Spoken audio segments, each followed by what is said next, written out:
とうるさいんですよね。こ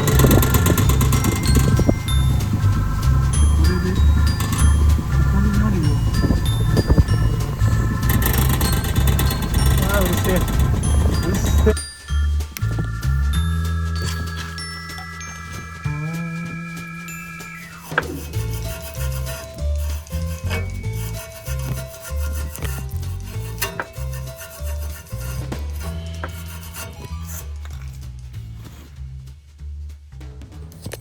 見えますか。結局これが下に下がってきちゃって、マフラーがカンカン、後ろのマフラーがカンカンいってたのとねじれて、こんな亀裂が入っちゃったっ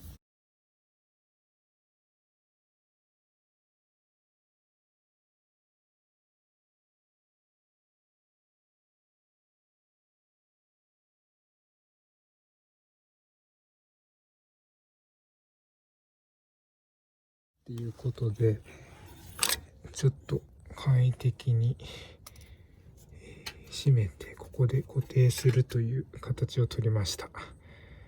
ちょっとこれで様子を、他のところも補強して様子見たいと思います。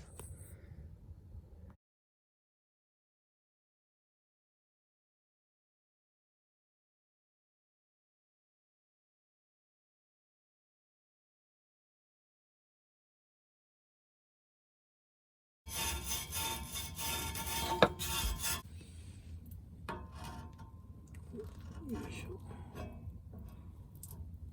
もうたと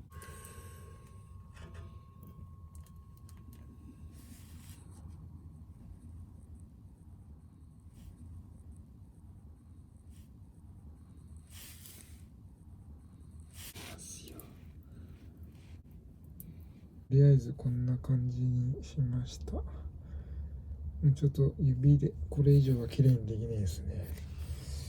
ちょっとどうなってるか。この針金がうまく作動しなかったらまた折れちゃいますね、これ。は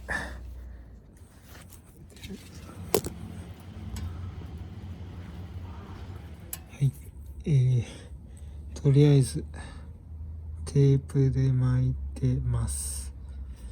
なんかここら辺も結構補修した跡がありますね。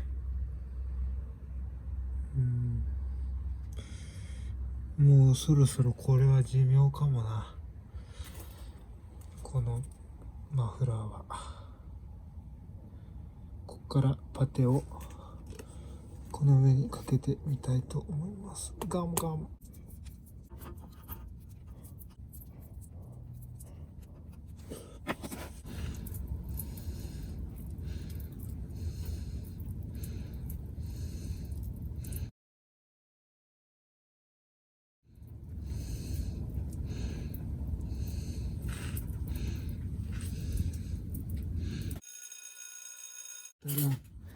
次はこれ入れます。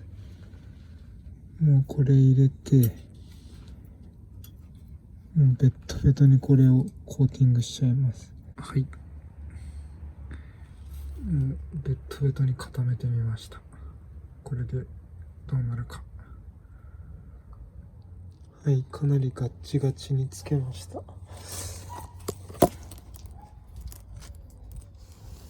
この上に今度防水の錆止め塗料、錆の上から塗る塗料塗ろうかと思ってます。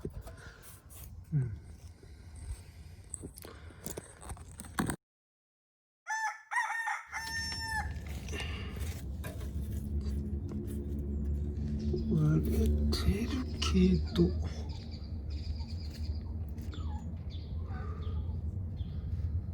どうでしょう。確かここら辺が割れてたと思う。ここら辺が割れてたと思う。まあここがくっついてなくてもいいかなという感じはします。ちょっと塗装していきましょう。塗るのは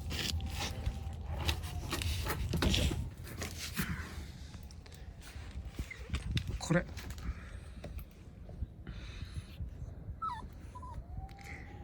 ましちゃん、はい、行こう。